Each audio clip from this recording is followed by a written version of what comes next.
ni tak layak masuk live aku ni, dia kena block. Sorry, kau tak berduit. Aku nak orang yang berduit ni. Aku nak manusia-manusia yang berduit, dimurahkan rezeki yang Allah pilih. So kau ni kan memang block je lah. Tak payah masuk ring pun, kau dah kalah dah dengan aku. Tak perlu ring-ring lah.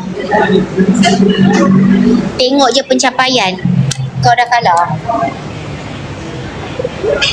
Tak payah masuk ring-ring. Kan aku masuk ring, kau kalah juga. Malu bang.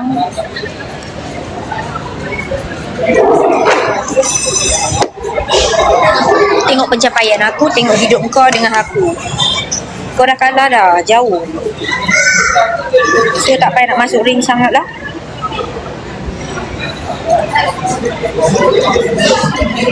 Dah kalah jauh dah.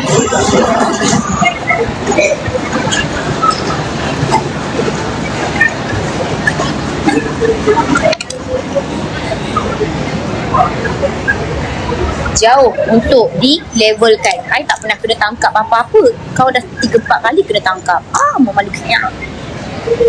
So kat situ dah nampak dah ya. Tak payah nak berlawan dengan I. Jauh beza. Buat penat je. Tahu tak apa, abaikan FM, kacau betul. Siapa yang